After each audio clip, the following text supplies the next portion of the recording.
On today's Fun Friday episode, we're crossing over with Locked On Rockies to preview this weekend's series, talk about all the good stuff Padres and Rockies, whether or not the Padres will succumb to the pressure of facing a team that always tends to play well against them, talking about Luis Arráez as a potential free agent for the Rockies this offseason, and a whole lot more. Let's get to it.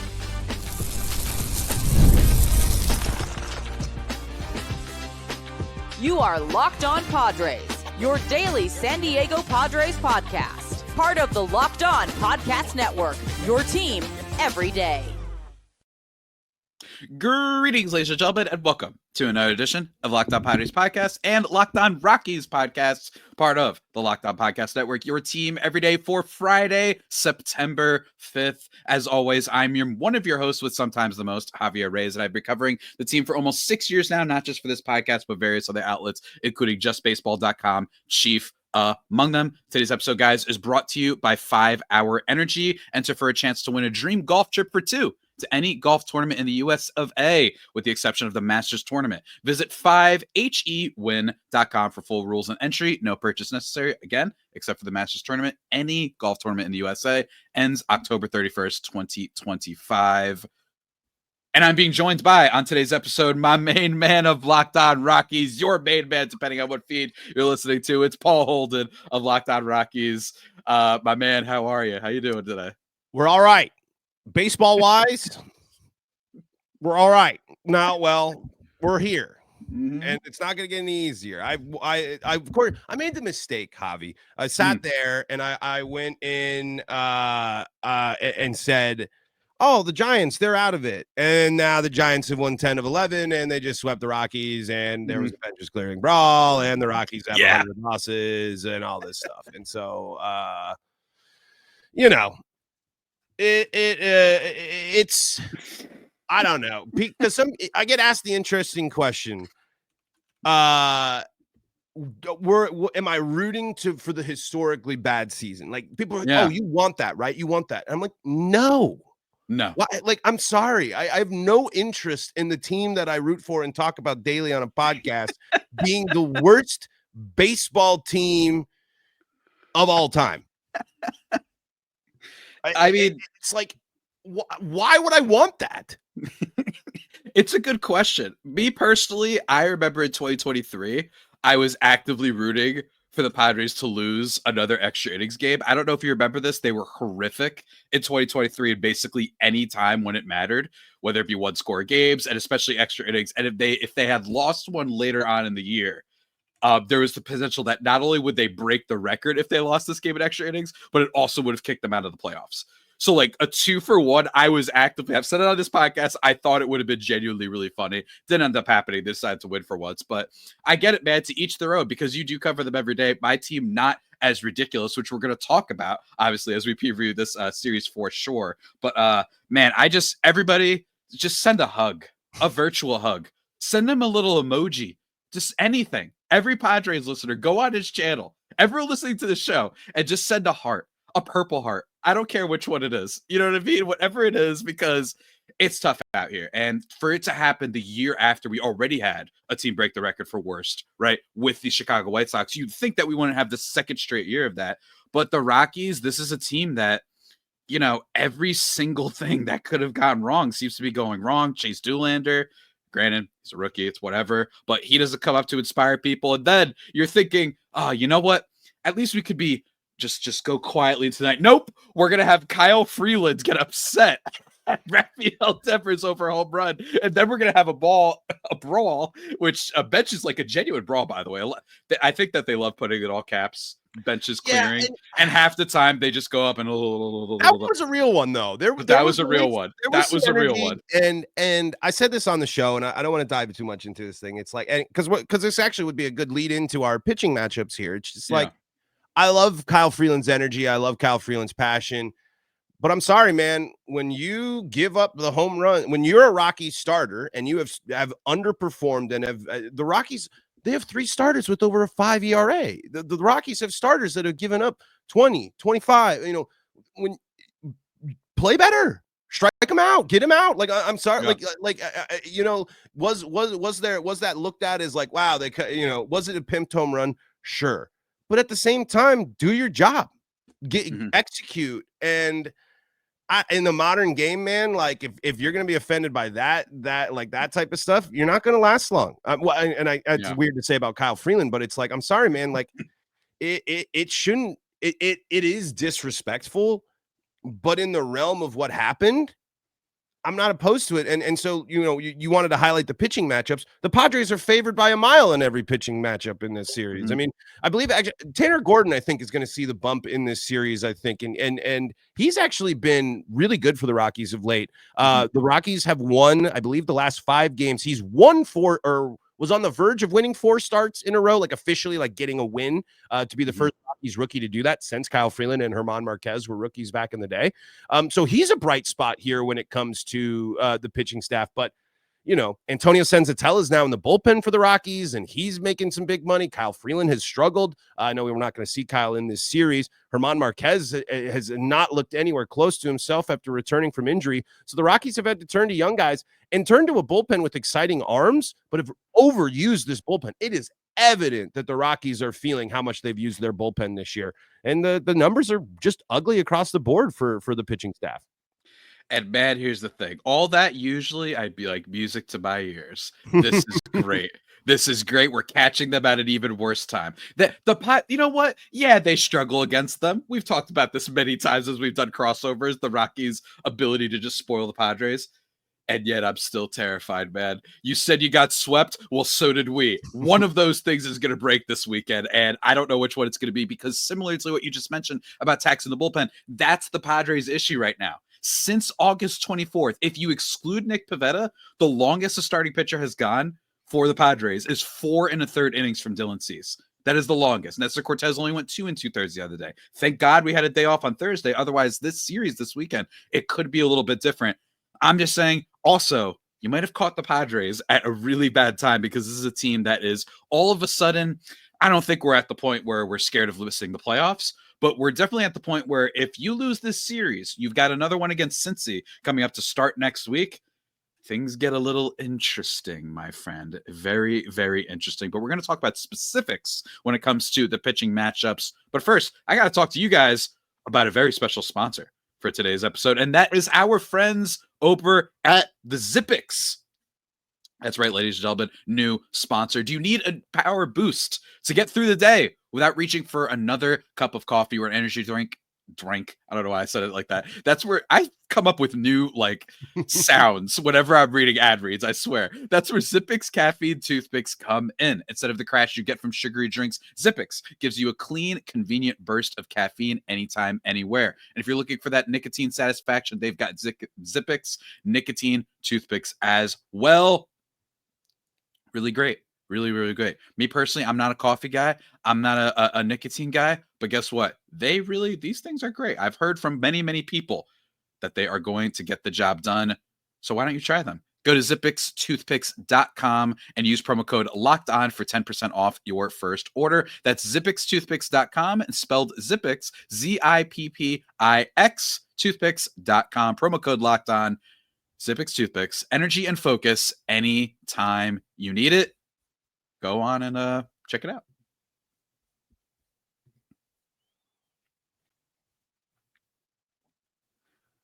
And just like that, everybody, we are back here on the Locked On Padres, Locked On Rockies crossover extravaganza. Paul and I talking all sort of stuff in the first segment. Let's get into the specifics of who we might see this weekend and what we can know about them, right? I just told you the general thing. Starting pitching, not great for the Padres, at least as of late, right? Obviously, a lot more talent in theory. Even Nestor Cortez should have more talent. Apparently, he didn't know how to go, 1 out, he gave up 3 home runs back to back. But even still, this is a Padres team that's still on paper.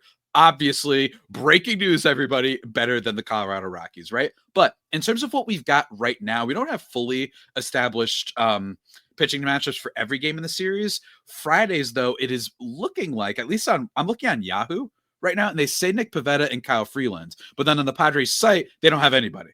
Right. Yeah, so we don't know exactly for sure. Right. Because I'm on ESPN as well looking at this. Kyle Freeland pitched 2 days ago. Kyle Freeland is not starting this game. I don't know what is happening here. Did he get ejected from the game? He did get ejected from the game after. Maybe that's why. Inning. Maybe that's why. I mean, he basically didn't pitch. Right now that I think about it, right? I guess It was the second at bat of the game. He threw less than 10 pitches. I guess certainly that there's no. I'll have to look. I mean, but that's because usually teams are pretty specific about this. Like that, even if you haven't gone too many pitches or haven't gone too long, like we see it with rain delays a lot. If you go out and throw like 15 pitches, like I've never heard a guy it's a little bit weird. Even suspend, like you mentioned, they have people leave games in the middle of the rain delays. There's no. I mean, if Kyle Freeland. If he actually is pitching, and I guess at this stage, if it's on multiple places, like, I don't know, but it isn't. We're recording this on the off day, by the way, so it's not like, there's no lineups or anything that have come out. There certainly things can change between recording this. If you're sending Kyle Freeland out there, while physically, yes, he, I'm sure he's fine because of the lack of pitching. That just talks to you about the lack of depth of the Rockies starters have in this situation when they can't turn to some of these younger guys that they've tried to turn to and go through there. But I'm just very thrown off by that. But you mentioned the issues here with the Padres and starting pitching. Let me just put the brakes a little bit here on it's only over the last week. That's what it's been. Javi, the Rockies team ERA is 6.01. They have a whip of 1.61. They have walked 488 batters. This is actually the closest category the Padres and the Rockies are as a team. And remember, this is a team pitching staff, starters, bullpen. This is the whole. So the Rockies have walked 488 batters. The Padres have walked 464. So only a 24 difference there. Yeah. The Rockies have not struck out 1,000 batters yet this year. They have struck out 932 batters. It is September 4th while we're recording this. Their opponent's batting average against them is 299. I mean, it doesn't get much worse. I mean, it literally doesn't get much worse than this. And it's funny. You can't be much worse than this. The next closest in terms of overall team ERA is the Nationals at 5.28. Just to give it like a full That's nearly a whole point. I know that's like, I mean, I guess there's some wiggle room there, but you're talking about a team ERA of 6, and it's Coors Field. It's young guys. There's stuff to throw in there, but it's the thing that I was the most wrong about the 2025 Colorado Rockies was believing in the starters. I believed that Kyle Freeland, German Marquez, and Antonio Senzatella and Austin Gomber being healthy and returning to this lineup. They weren't going to be the best rotation in baseball, but they were going to be better than the rotations that the Rockies have been going with the past couple of years, dealing with the injuries to Senzatella and Marquez and other things where they've had to basically waiver wire grab guys and fill in guys with they had like 6 guys that basically kind of took like some rebound or at least their last gasp in the big leagues with the Rockies. And the big problem is they've committed Kyle Freeland is the second highest paid Rocky behind Chris Bryant. And I think Antonio Senzatella is right behind him at number 3 after he got his extension. German Marquez is going to be a free agent this offseason. And I've said it, even with his struggles, I don't think he's coming back to the Rockies. I think he's cooked. I think it's over. There's no way he's going back to the Rockies. Maybe a team can go, and rebuild him. But the Rockies pitching staff has been a nightmare. And I'm glad the Rockies have turned to some young guys. And I'm not really going to put too much stock into too many rookies, but I'm a little disappointed by Chase Dollander so far. It's just because we haven't seen enough of those moments where it's just like, yo, holy smokes, this is the guy that we were talking about. This is the guy we're hoping up. But he also came from a long season, and he's been pitching for the Rockies for a good point in the season. He didn't have a lot of time in the minor league, going from college time in the minors to majors. His timeline was a lot faster mixed with the tough environment. He's a much better pitcher on the road, obvious, that we've seen. So I'm not I'm not giving up on young Rockies arms right now, but I have zero confidence in this organization to turn these guys into something great, because we were supposed to believe that German and Antonio Senzatella and Kyle Freeland were supposed to be the cores, and Austin Gomber as well, who, by the way, isn't on the team. You remember that Nolan Arenado guy? There's no one on the Rockies from that trade anymore, and the Rockies are still paying Nolan Arenado. Just going to throw that out there real quick. But, we were told this was a team that was supposed to turn these guys into something, do something with these guys, and they haven't. And now we have to hope that they're going to do that with a young crop. I mean, how the Rockies haven't moved on from from their pitching coach when they've moved on from their hitting coach. They moved on from their manager, yet their pitching coach is still sitting there with the Rockies pitching staff being the worst in baseball again. It's insanity. It literally is insanity. Have you ever seen that viral video of the White Sox ESPN fan who called into the studio and ranted for like 8 minutes long? I'm gonna send it to you because if we had longer, I'm convinced you would go through the whole thing, and maybe we'd get fired by the end of it, frankly, because like that, you have to look it up. I'm gonna send this to you right after. It's hilarious. This fan, and no cursing, nothing like really bad. He really just echoes it all, and the hosts don't have to say anything. I get it though, man. I get it. And I think that one of the things that's been happening with the Rockies is very like, when you think it can't get worse, it gets worse. They find a different way to do that. And I remember the Nolan Jones trade, right? Like, now Nolan Jones didn't turn out to be a superstar or anything, but it's still just that feeling of like, oh God, we already gave up on this guy. That's Brett the best move they made this year, though. This year. Yeah, that's the other thing is like, it didn't even turn out that horrible for them, but just that feeling of like, just a team that doesn't know exactly what it's doing. And while this series obviously is favored for the Padres, Nick Pivetta going against Kyle Freeland, right? Pivetta, maybe, the only guarantee. Yeah, we'll see. Allegedly, right? Nick Pivetta, Corey Yahoo, he's the one advantage they have. But I will tell you, after that, we don't know who the starters are for Saturday. And then for Sunday, it's Dylan Cease and Tanner Gordon. But let me tell you, in Coors, if Nick Pivetta, the key to this series, I think, Nick Pivetta has been good for a long time.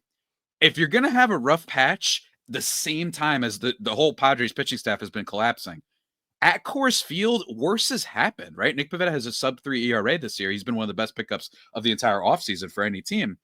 But he's also a guy that was previously known before this year to be a big home run guy. Like, he'd get the strikeouts, he'd give innings, a good major league starter for sure. But, you know, in Coors Field, could something change? Now, this offense of the Rockies is very bad, I understand. And if that were to happen, we don't know who the starter is for Saturday for the Padres. And then Sunday, Dylan Cease has had one of the worst contract years pitching seasons I've literally ever seen. At least, especially for someone of his stature, a guy who finished like Cy Young 6 last year or something like that. So the series could get interesting, despite Paul's clear cynicism and justified.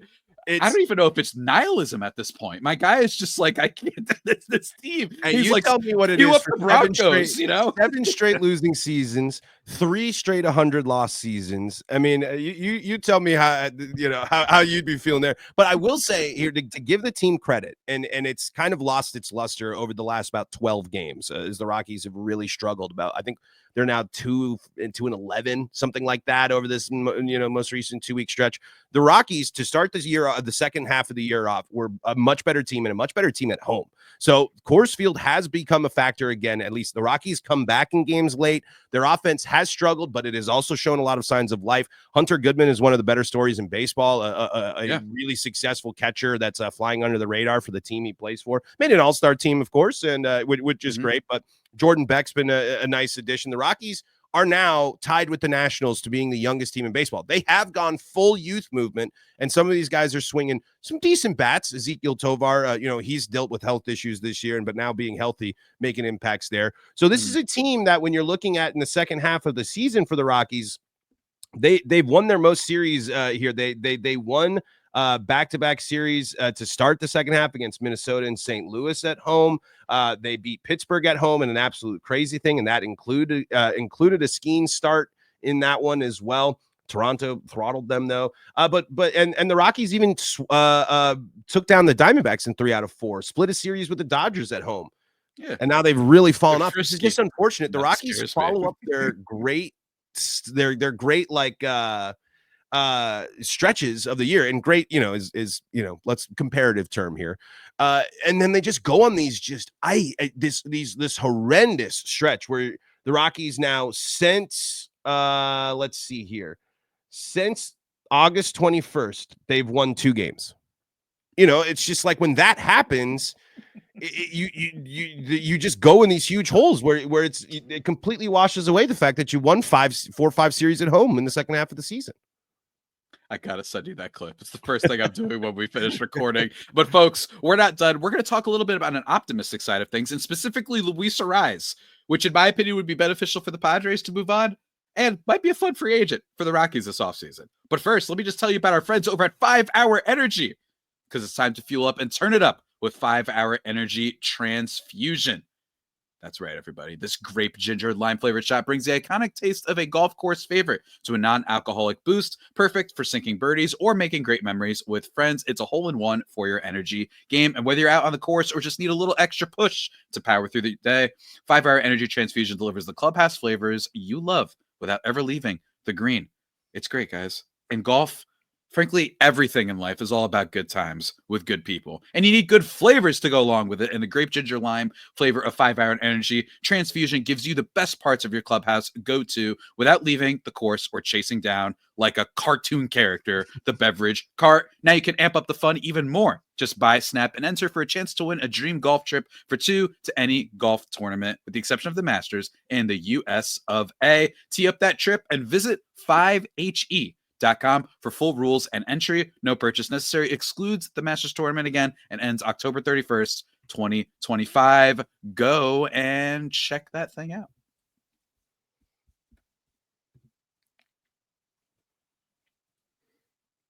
And just like that, everybody, thriving and vibing here. The final segment of today's Fun Friday, Locked On Padres, Locked On Rockies crossover spectacular. We've talked about the pitching matchups. We don't care about all these guys. We know that the Rockies are a mess. You know what I mean? But I want to talk to you about Luis Arraez.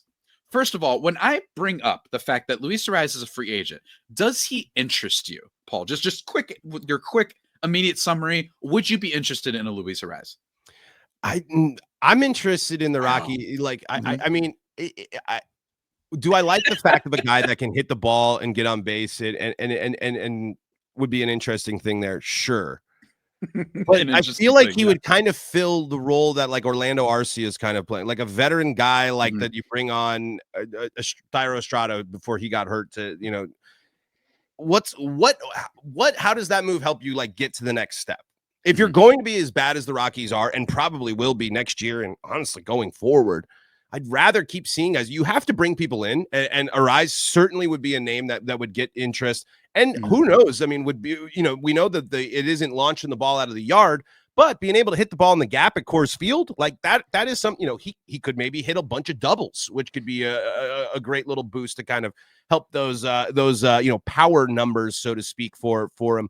But I don't necessarily, it all, I guess, depends on like your contract, your commitment and everything. Because as I kind of mentioned right now, the Rockies have been tearing things that, you know, in terms of contract wise and stuff. You trade Ryan McMahon, you're going to have German Marquez come off the books here. You're dealing with the albatross of the Chris. You have a couple albatross contracts right now Chris Bryant. The highest paid Rocky is Chris Bryant. We haven't talked about him. I didn't want to bring him up. I thought that would be mean. To talk about. He hasn't done anything. I thought it would be mean. It would be mean.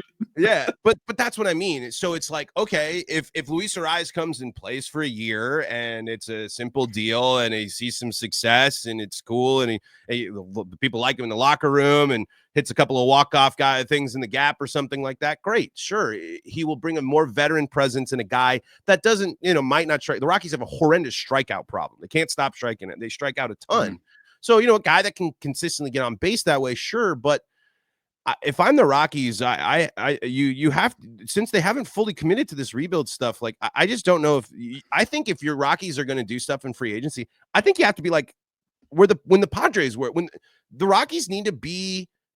They need to change the whole narrative about them. And how did the Padres do that a few years ago when they was like, why are all these players going to the Padres right now? Yeah. Like, why are all these players all of the sudden, the Padres, who have been, you know, and not even close to where the Rockies are at right now, but middle of the, you know, I think even lower. I mean, at least the Rockies had moments. Right. I think the Padres were a joke for a long time. The only thing that people knew about the Padres of this last like 20 years is the Matt Holliday play. Frankly, right, exactly. Is basically, and then obviously Trevor Hoffman was a great player. I get it, but and a couple of, but yeah, the Padres changed everything about them because they said, okay, we're gonna go in, like we're in a spot here where this ain't working. We don't think it's gonna pan off in the, you know, we got to go and get guys, and I think that's one solution for the Rockies. But I think this team has so much crap behind the scenes that they have to deal with.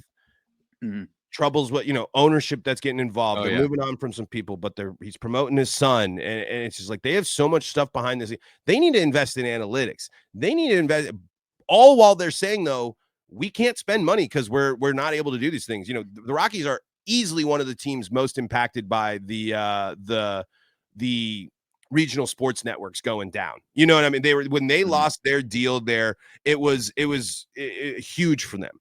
And they got the sponsorship patch. So they're in a situation where they're going to have to just start figuring out what's going on with like just they're fighting. I think there's so much more behind the scenes with the Rockies that I don't know what they're going to be able to do in free agency, because they're just at a mess. They got solid prospects and some stuff in the system, but it's just like, I don't think they're on a path to competitive baseball anytime soon. So they might still just be sellers. They might still be at a spot where you don't a low free agency and you try to sell off at the deadline again. Well, this will annoy some of the cultists that follow this show, mine. But I think if you're not trying to win baseball games, Luis Arraez is a decent bet that might not help you in that area, but be fun as well, and also have some upside, right? He's been good before. But Paul, here's the thing. FanGraphs actually assigns player value in terms of like the skills and performance of a player just based on historical context, what guys like this usually do, the OPS numbers, the defensive numbers, in Arraez's cases, like some deficiencies, right? And they assign like the amount of value and whatnot. Arraez was valued at $26.9 million in 2023, which is his best season, right? He was a 3+ win player. He hit 345. That Marlins team made the playoffs. He was a fun player and very unique, right? For 2025, the valuation right now sits at $3.6 million. Right. So basically, he's going to absolutely be a player that a team like the Rockies may go for, because I think a lot of major league teams are going to look at Arraez and, well, yes, he's got the batting average. He also doesn't walk and he doesn't strike out. So that makes it easier for pitchers to go after him and say, oh, it's 1-2. Cool. I can just throw you garbage and you're probably going to swing at it, which I've been trying to talk about on my show. But he does have that upside of maybe it's a Petco Park thing. Padres have had, and this wouldn't be the first time, players offensively over these past few years that haven't done too great, right? Like they get a little bit worse with them. They haven't been as bad lately, right? They hit on Profar last year. They hit on Donovan Solano and Kyle Higashioka. They hit on Laureano and Ryan O'Hearn this year. But in general, they haven't always gotten the best out of guys that come to the Padres. So Arraez doesn't make sense. Keep up the brand with Coors Field. I could see a world in which he starts hitting 330 again and maybe just sees the ball go through the hoop. And then maybe even with Coors Field as a factor, maybe he looks a little bit better there. Maybe his batting average jumps up to the point where teams are like, okay, maybe he has some value. But I think some sort of prove it deal could be in the cards for a team like the Rockies, because I think the deficiencies with the speed, with the defense, with no power whatsoever, and the fact that his OPS is lower than, most players that you would think of given his stature, I think a lot of competitive contending teams might be like, oh God, okay, I like the player that he can be, but what if getting older, what if he starts not hitting consistently the ball? What if the lack of strikeouts goes away? Then all of a sudden you have a player that does not give you value in any other category. He's the type of player that I think is a good start for a team that is obviously not going to be in contention unless they go crazy again, like they did for Chris Bryant, which it's a move that to this day I won't stop talking about. Well, unless they do that, it's absolutely in the cards, man. But no, and I know we're just about to wrap up, but I think what would be an interesting point about Arraez there, he could create a really interesting veteran competition in spring with Thairo Estrada. It would be kind of interesting to see these two guys, because the Rockies do have some second base options that they can go to, but not necessarily on the same level here. They signed Estrada to a multi-year deal, 2-year. I think he just has one more year after this. So that could be something interesting. And I think what would be successful if he does go there is Coors Field, and it's not the home runs, it's the wide outfield and teams not really knowing how to play. Javi, the Padres are familiar enough with Coors where they don't come in. Some of these teams from the American League and these teams that don't know how Coors Field works, they're playing God knows where in the outfield. Yeah. That could be somewhere that he could really succeed, because the Rockies need someone that can put the ball in play consistently, as they're a team that strikes out a ton. Absolutely, man. We will see. We will see. And if it happens, I will be on your show, or at least just sending you all the purple hearts possible. And remember, everybody, go send Paul all the love. Go check out his show, Locked On Rockies. Go check him out next week as well for his reaction to the series, depending on how it plays out, as well as mine. Leave questions in the YouTube comments. I'm currently taking a social media hibernation break, so check out YouTube, Locked On Padres. Leave a comment on any of the videos. I'll be checking them over the weekend. But folks, that about does it for for the Locked On Padres podcast today. Stay safe and, of course, stay faithful, my Friar Faithful homies, and stay just Bo Nix believing. I got nothing when it comes to Rockies. You know what I mean? Just be hyped about having the best player in the world in basketball. If the Rockies sweep the Padres, they will officially not be the worst team in baseball history. So there we go. We can be rooting. And if that happens, the crash out on my episode on Monday will be something to behold, folks. But until that next time, we'll take care.